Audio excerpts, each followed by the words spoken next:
fondations, les civilisations mésopotamiennes, grecques, républiques, égyptiennes, etc., etc., ce sont la même descendance, la lignée maudite.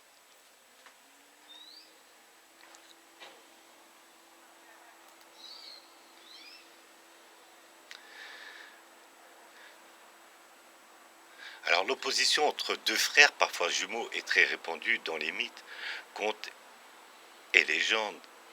Ethnologues et historiens notent que dans ces récits mythiques, l'un des deux frères tue souvent l'autre, devenant ainsi la souche d'une lignée postérieure. Citons par exemple les jumeaux des mythes sibériens et amérindiens.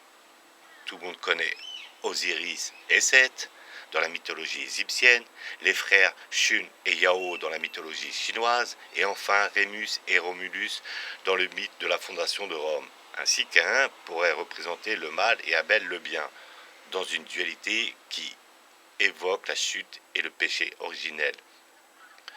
Comme le remarque René Girard, la singularité du mythe biblique par rapport aux mythologies archaïques et la malédiction divine, dans un cas le meurtrier fonde la grande civilisation romaine, dans l'autre cas la descendance de Caïn est maudite par Dieu. Vous comprenez, jusqu'à la fin des temps. Donc, la question qui m'a taraudé pendant plusieurs décennies, parce que je travaille sur ça depuis pas mal. Là, je suis sur plusieurs domaines, mais celui-ci m'a travaillé beaucoup. Alors, quel était le signe que Dieu a mis sur Caïn? Je me suis dit, Dieu Tout-Puissant, il ne peut pas laisser les gens bénis, les gens bons, femmes et hommes et enfants, dans le désespoir, sans pouvoir, ne serait-ce que de reconnaître les gens de la lignée de Caïn. Alors j'ai entendu dire que c'était une marque sur le front. Alors on a plein de caractéristiques physiques et qui sont vraies, qui sont en rapport avec cette lignée. Problèmes psychiatriques, ils sont souvent schizophrènes. La plupart du temps, la schizophrénie vient de la lignée maudite. Freud était de la lignée maudite. Quand il essayait d'expliquer avec dégénérescence ce qu'est la schizophrénie, ils traitaient de leur propre cas. Ils étudient tout ce qui leur a été maudit pour en faire une science. Vous allez comprendre, que ça soit tout ce qui est maladie, putréfaction, souillure, contamination, tout ça vient d'eux. Ils sont maudits. Ils ont perdu la protection de Dieu. Tout ce qui est schizophrénie, j'allais dire, et puis tout ce qui est problème de physique, on va y revenir après, etc. Souvent le nez crochu, pas de menton, on va y revenir sur ça. Tout ça, c'est en rapport avec la lignée maudite qui se transmettent de génération en génération. Il manquait plus qu'il soit divin après avoir été maudit. Donc, j'ai voulu connaître. Alors, ce n'est pas la marque sur le front. Le nez crochu, c'est une caractéristique en plus. Parce qu'il y a des choses qui sont en plus. Et il y en a une que vous ne connaissez pas. Donc, je me suis dit, mais comment le Créateur, il nous aide pas, alors qu'il nous a aidés, il nous a tout dit. Quelque chose qui devrait être flagrant, qui devrait être devant notre nez. Quand on regarde une personne, on devrait tout de suite savoir qui que ce soit, que vous soyez dans la foi ou pas, mais au moins de reconnaître à qui on a affaire. On y vient. Donc, on va rester sur quel était le signe que Dieu a mis. Alors, j'ai lu tous les textes, bien sûr, j'en ai vu de toutes les couleurs, mais j'ai trouvé celle qui n'était pas publiée ou qui a été altérée ou éventuellement soustrait pour que ce ne soit pas flagrant. Donc il ne faut pas se méprendre à mon égard. Je suis dans le hack. Il fallait quelque chose d'évident. Dieu, il n'est pas là pour qu'on puisse jouer à la devinette. Après que Caïn a tué son frère Abel, Dieu lui a dit, désormais tu es maudit, chassé loin du sol qui s'est entrouvert pour boire le sang de ton frère versé par ta main. Quand tu cultiveras le sol, il ne te donnera plus toutes ses ressources. Tu seras errant et vagabond sur la terre. Genèse, chapitre 4, versets 11-12. En réaction, Caïn s'est plaint, ma peine est trop grande pour être supportée. Voici que tu me chasses aujourd'hui de cette terre. Je serai caché loin de toi, et je serai errant et vagabond sur la terre. Je serai errant et vagabond sur la terre. Ils doivent respecter ça, et on va y revenir. Et toute personne qui me trouvera pourra me tuer. C'est-à-dire qu'un signe qui ferait que n'importe qui, même entre eux, puisse se reconnaître, et ceux qui ne sont pas de leur lignée puissent les reconnaître. Ou sinon, ça serait un désavantage et comme une certaine trahison de la part de notre Créateur pour ceux qui ne sont pas concernés et qui n'ont pas été maudits. Je ne vois pas pourquoi ils subiraient,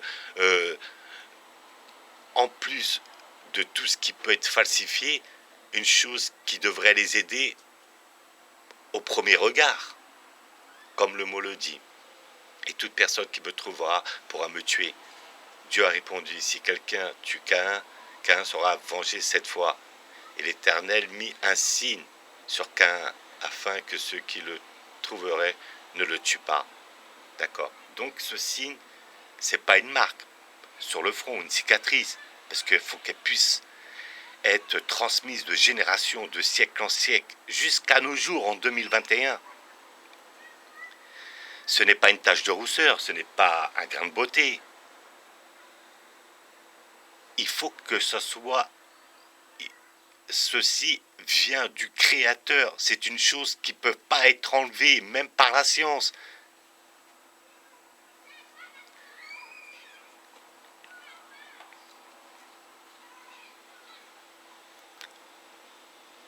On continue.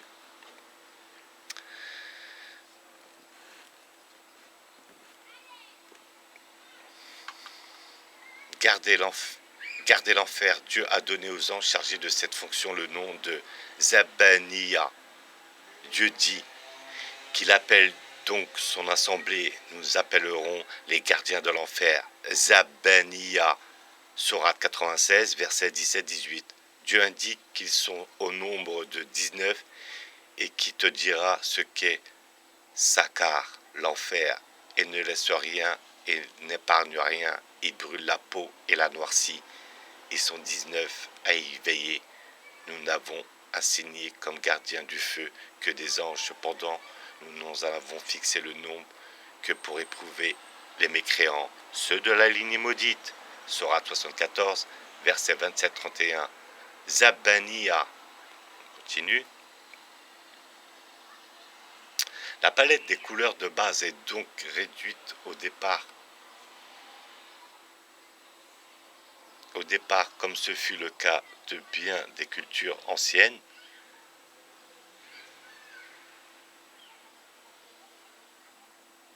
Je continue plus bas. La culture arabe découvre le bleu, c'est pour le charger tout aussitôt de significations lourdes, étranges, inquiétantes, effrayantes, angoissantes. Le bleu, c'est le glacial et c'est le néant. Rien d'aussi sinistre en arabe que le dérivé de la racine trinitaire ZRQ. Il évoque la déchéance, la pollution, la haine, la perte irrémédiable.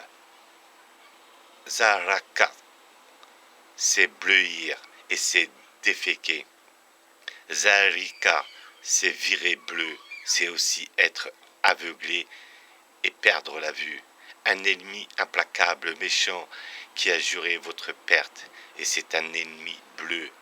Une mort violente, avec son cortège de souffrances, de contorsions, d'affres et d'agonie, c'est encore une mort bleue. Le bleu est d'ailleurs une couleur diabolique. Elle est celle des yeux de Satan, mais aussi des redoutables Zabaniyas. ces intraitables tortionnaires de l'enfer chargés d'y infliger les pires tourments aux impies, aux méchants et aux mécréants, ceux de la lignée maudite, d'ailleurs criminels et réprouvés seront eux-mêmes bleus au jour du jugement dernier.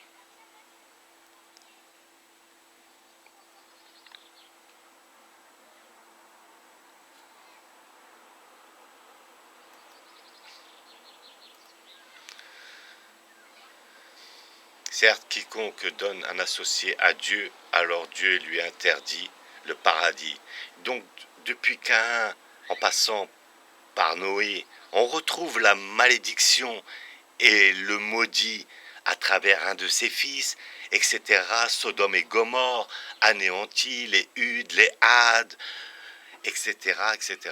On retrouve toujours les maudits et la malédiction. C'est les termes qui ont changé. Il s'agit toujours de la même lignée au niveau génétique et au niveau de l'esprit de Satan et de ses mœurs et de son caractère qu'il a inculqué à la lignée de Caïn, par Caïn.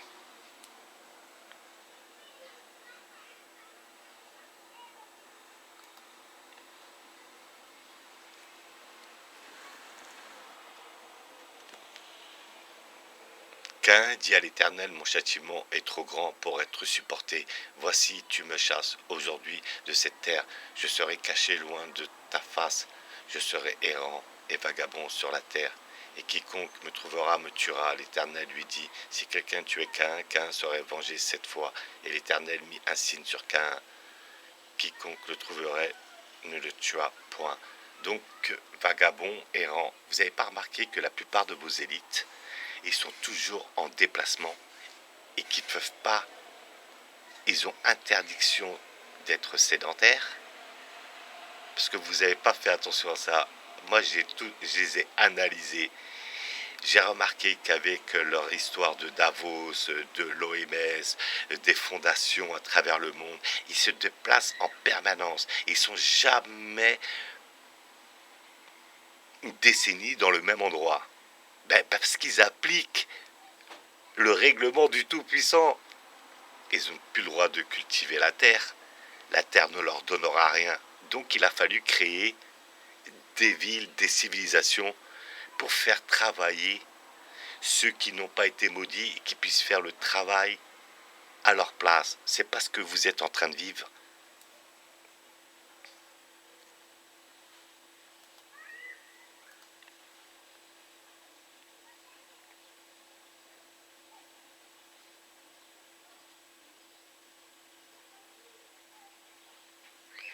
Dieu lui parle, puis avec miséricorde, désormais il le juge. Abel n'est pas là.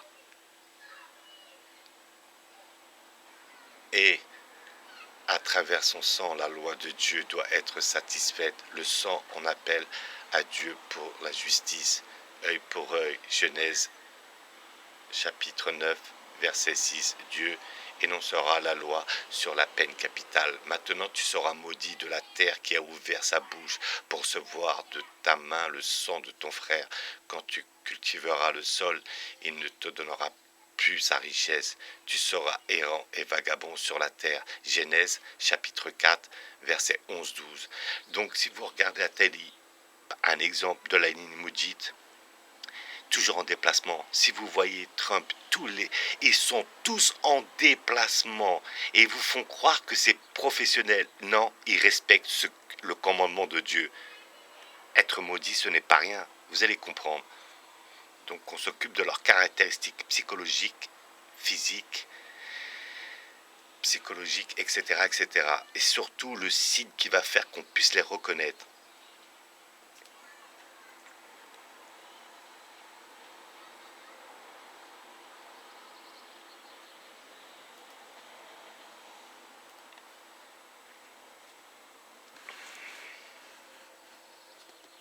Un des signes, parce que je ne dirai pas tout non plus au cas où ils s'amuseraient à vouloir changer les choses. Et il y aura toujours 2-3 choses qui n'auront pas été dites, qui pourront toujours les mettre à défaut.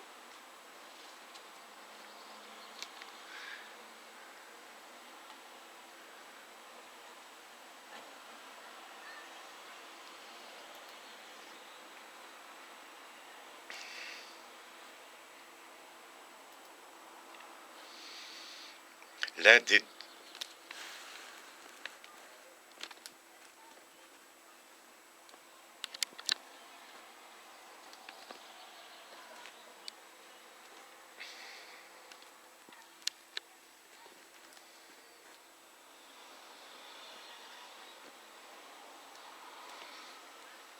L'un d'eux, Iblis, fut élevé par les anges et fit de tels progrès qu'il devint parmi eux un maître illustre que tous s'empressaient de venir écouter. Après un grand nombre d'années, les djinns, échappés au massacre, s'étaient multipliés et avaient repris possession du monde sans renoncer au péché. Iblis aspira à devenir leur chef et leur législateur et fut agréé par eux en cette qualité. Il descendit sur la terre avec une troupe d'anges auxquels se réunirent un petit nombre de djinns restés vertueux et envoya vers les autres un prophète pour les inviter à obéir au Seigneur. Mais ceux-ci le mirent à mort.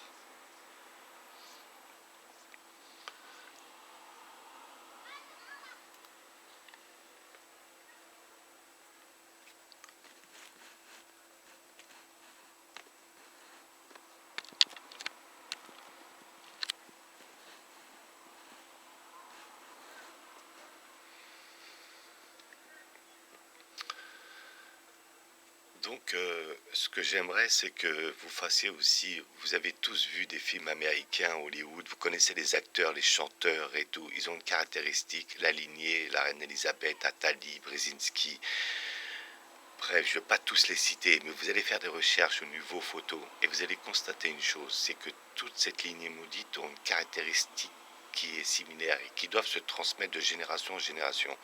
Donc moi, je vais vous la dire. Donc vous avez fait attention à tout sauf à une chose.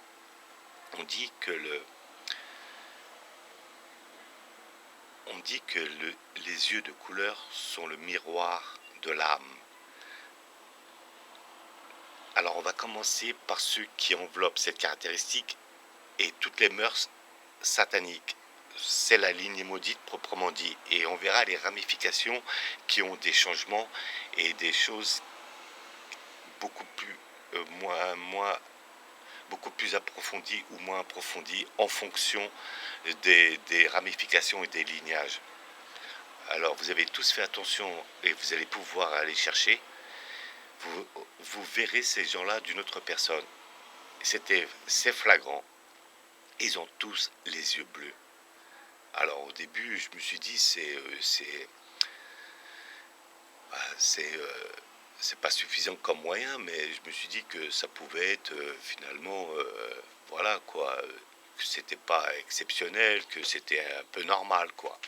Et puis je me suis penché. Alors il y a 10 ans, 12 ans de ça, j'ai lu des, euh, des rapports scientifiques sur l'ADN, la CGT et, et tout ce qui concernait justement le regard, les yeux. Et j'ai gardé ce rapport qu'on ne trouve plus sur Internet. Donc c'est vrai qu'il a fallu que j'attende pas mal d'années avant de vous en parler. Bon, maintenant, la synchronicité de l'information et du hack, selon la volonté du créateur, est permise. Donc, je vous le dis, ils ont tous les yeux bleus. Alors au début, on dit souvent, oui, les yeux bleus, les yeux heureux, que que c'est un critère de beauté. Oui, cette phrase-là, elle est apparue au 19e siècle. J'étais tombé sur une revue et j'avais lu cette revue et j'avais été surpris de voir qu'à partir de cette période-là, ils avaient mis en évidence que la blondeur des cheveux et la couleur des yeux bleus allait devenir un critère de beauté. Alors je me suis dit, un critère de beauté, pourquoi pas les autres et tout. Donc j'ai cherché, j'ai fait ces recherches, j'ai regardé toutes les photos les plus anciennes jusqu'à nos jours de tous les élites. Ils ont tous les yeux bleus. C'est pas une coïncidence. De tous les acteurs américains, les trois quarts ont les yeux bleus. De tous les chanteurs les plus connus, ils ont les trois quarts du temps les yeux bleus. Et j'ai voulu savoir pourquoi d'autres avaient les yeux noisettes, les yeux noirs profonds à la limite d'être sataniques, et les yeux bleus, etc. Alors j'ai cherché avant tout, j'ai appris que Adam avait les yeux noisettes et que tous les prophètes avaient les yeux noisettes. J'ai pas dit noir ou foncé. Noisette, c'est noisette. Et aucun d'eux n'avait les yeux bleus. Alors je me suis dit qu'une malédiction n'était pas que verbale, elle était physique, physionomique, etc., etc. Et le signe en guise de châtiment qui doit se perpétuer de génération en génération ne puisse pas s'altérer avec le temps, il fallait que ça soit divin. Et quand le Créateur fait quelque chose, même la science ne peut pas l'enlever. Et c'est cette caractéristique qui les distingue.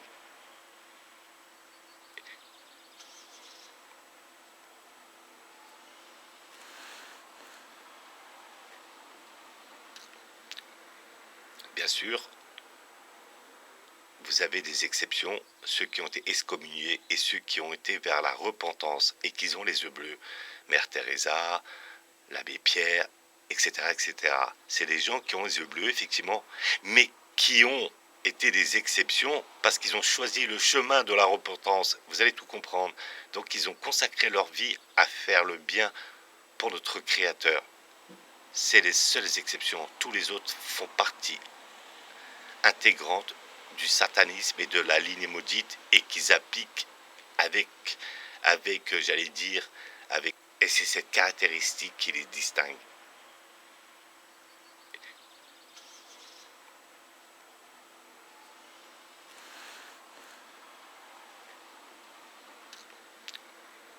Bien sûr, vous avez des exceptions, ceux qui ont été excommuniés et ceux qui ont été vers la repentance et qui ont les yeux bleus.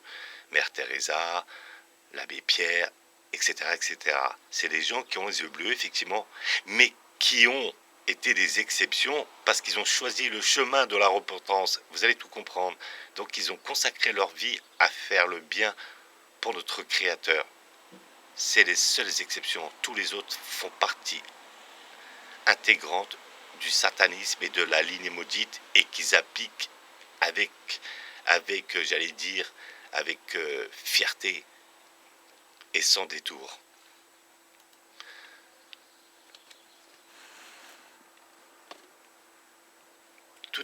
Toutes les personnes aux yeux bleus peuvent avoir un ancêtre commun. Il semble qu'une mutation génétique soit un seul individu, il y a 6 000 à 10 000 ans, ils aient conduit un développement des yeux bleus. Ok. Donc vous avez tous vu quelqu'un autour de vous qui avait ce regard-là.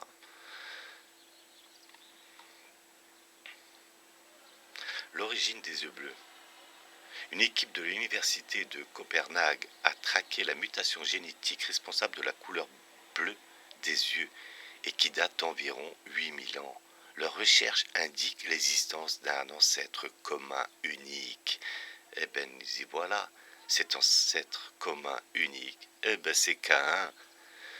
Ça fait partie du signe que je mettrai sur le visage. Et quelque chose qui ne peut pas s'enlever de génération en génération, comme une tache de rousseur, une cicatrice, ça pouvait être de toute évidence que le regard. Lorsqu'on découvre une personne pour la première fois, qu'est-ce qu'on regarde? Son propre regard. Le regard, les yeux sont le miroir de l'âme.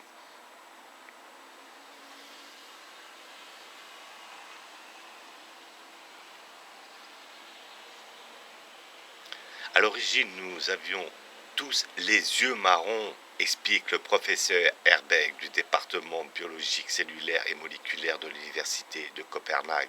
C'est une mutation affectant le gène OCA2 porté par le chromosome 19 qui a abouti à la création d'un interrupteur qui a littéralement éteint la capacité à produire des yeux marrons, ça provenait de la puissance de notre Créateur. Il n'y a que Dieu qui peut agir sur l'ADN de sa création. OCA2 code pour la protéine P qui est impliquée dans la production de mélanine, le pigment qui colore les cheveux, la peau et les yeux. La mutation n'est pas directement située sur OCA2 mais sur un gène adjacent qui n'annihile pas totalement son activité mais limite son champ d'action en réduisant la production de mélanine.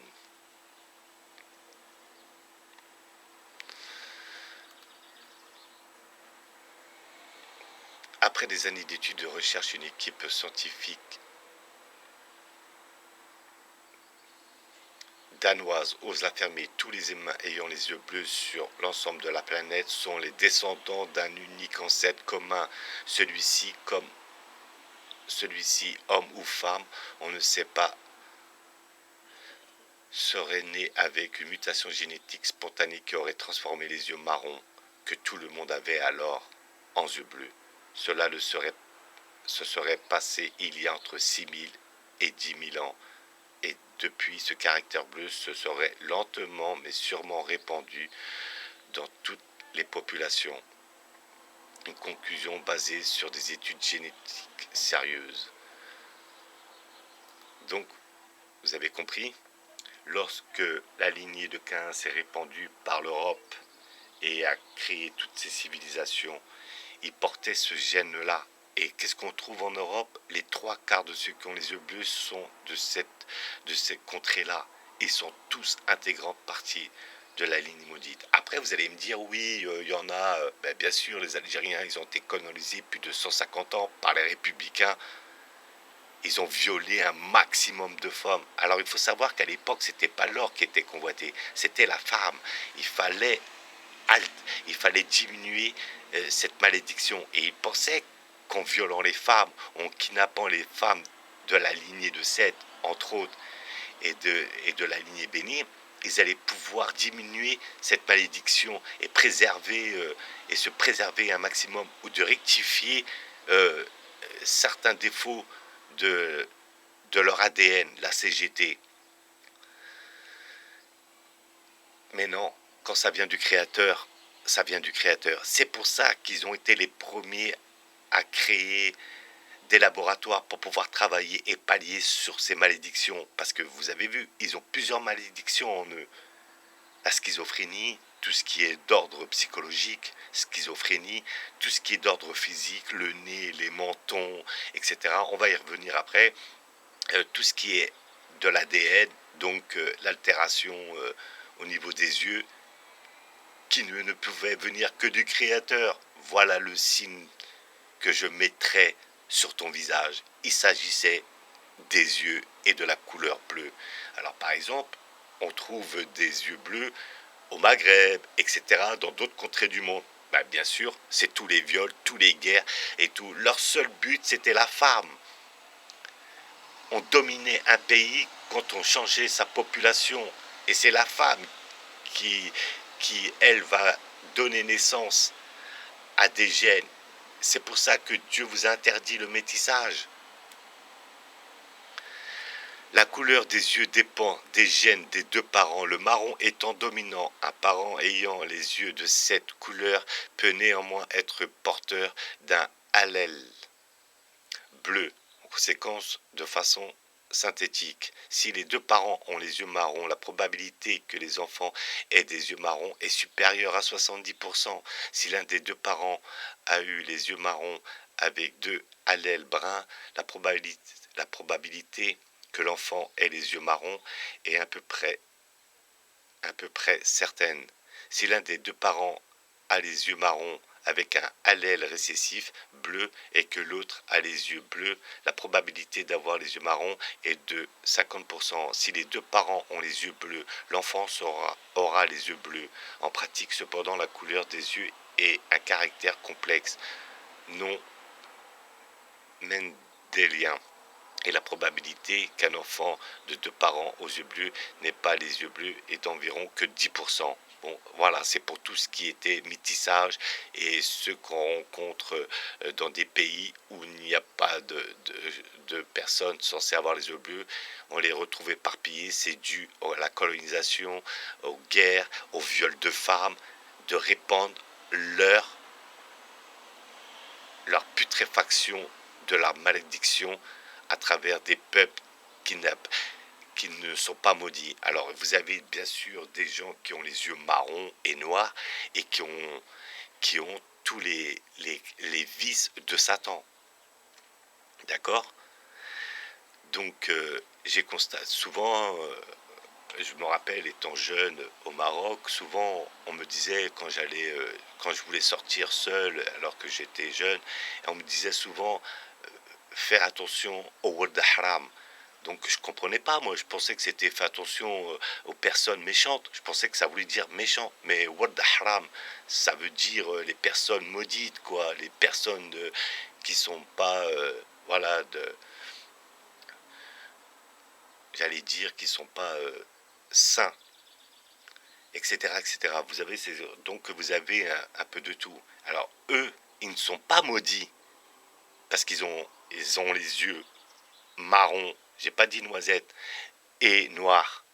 Mais ils ont les caractéristiques et le satanisme en eux. Ils ont choisi, si vous voulez, l'idole, l'usure, la fornication et tout. Ça, ce sont les mœurs que Satan a inculquées à la lignée de Caïn, maudit par le Créateur.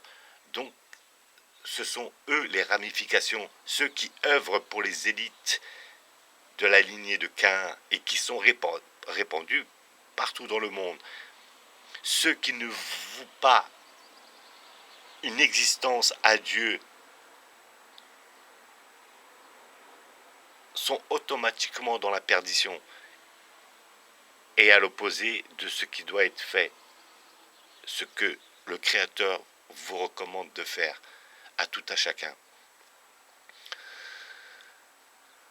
Alors il y a des choses que je ne peux pas vous dire au cas où ils essaieraient de trouver, bien sûr qu'ils vont essayer de trouver des choses pour, j'en dirai pas plus, je reprendrai, je publierai le rapport d'un juif scientifique américain qui nous a donné l'origine même, c'est-à-dire l'origine de la lignée maudite qui ont les yeux bleus, dû à la malédiction, mais surtout qui indique l'endroit même où ça s'est produit, du côté du Caucase et du côté de la mer Noire, dans le Caucase.